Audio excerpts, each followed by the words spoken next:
Hi everybody, it's Jane from Living Skies Vintage.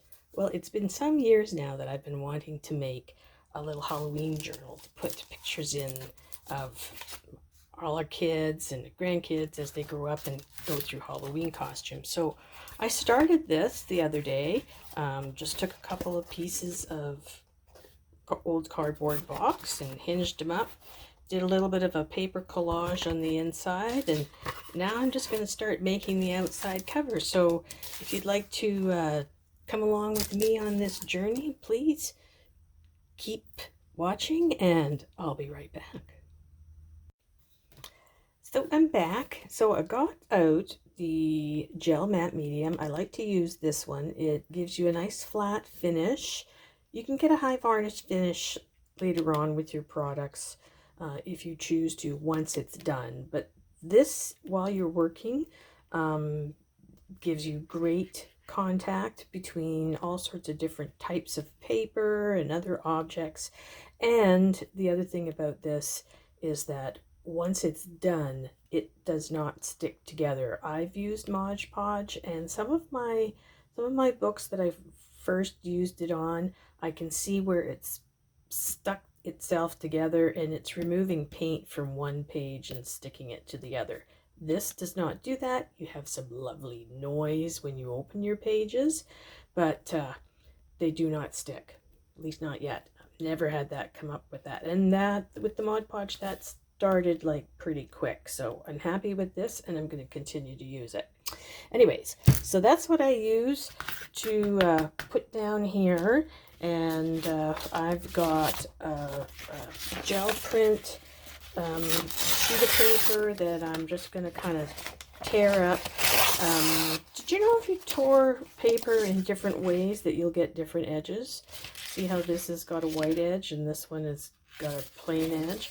Paper does have a direction. I liked to get different edges on my paper, and you can get different translucencies too. This one isn't going to be too translucent because it's got a bit of a foil sheen to it, but yeah, all these pieces of paper will more than likely end up in there on this outside cover. I also marked my cover with a front and a back, and in the way that I want it, because if I want to put a picture like this on here, I want to make sure I put in the right direction. So this is actually a part of a greeting card.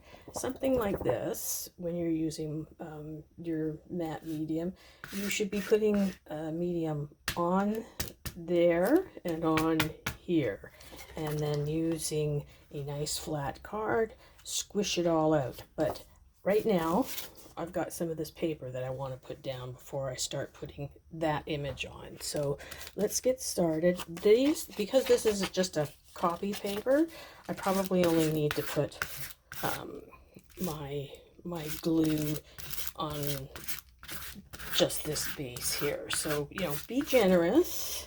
Be generous. I'm not going to worry about overlapping because I can always put more. And you can see I'm being very vigorous with pressing this down.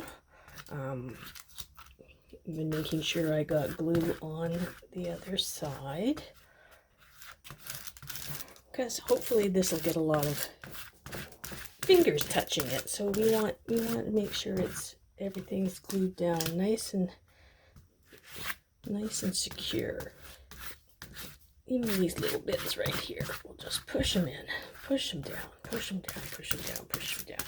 Now you can use a credit card. I like this silicone spatula. It works pretty good for doing this type of thing, and you can, you know, spread it around real quickly and stick it down. Now I know I want to put my pumpkin in around here, so I'm not going to put too much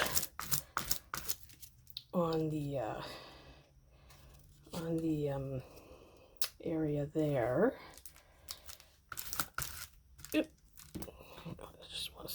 But I want to kind of make sure I get the edge with maybe, you know, a little bit of overlap. so we can get it going on the other side.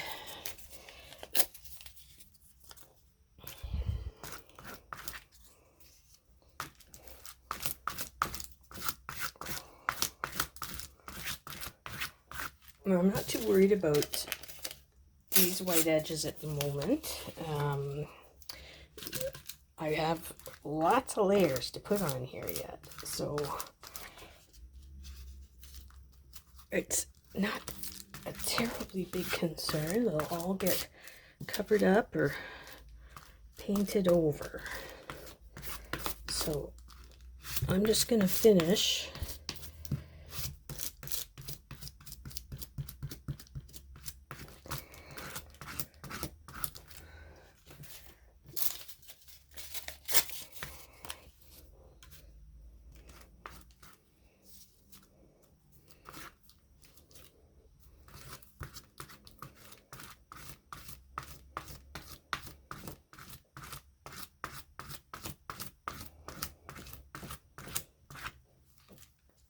here's where I want my pumpkin to be. So I'm going to put the pumpkin down now because I've got kind of the colors all around it that I want.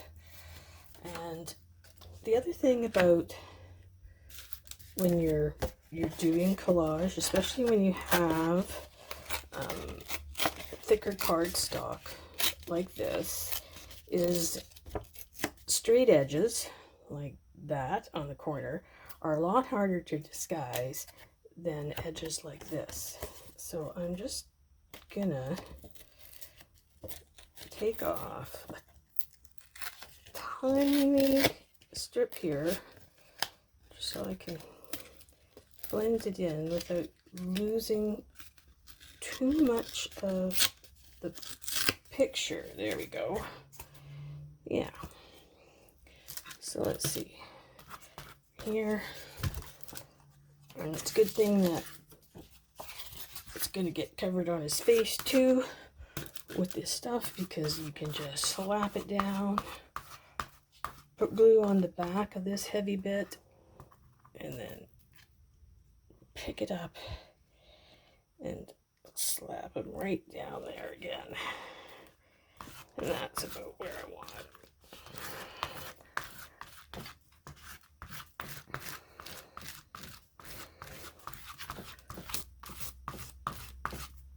Make sure he's down really good. It's just the edge right there going into that crack. I want to make sure that he is adhered. No bubbles underneath him.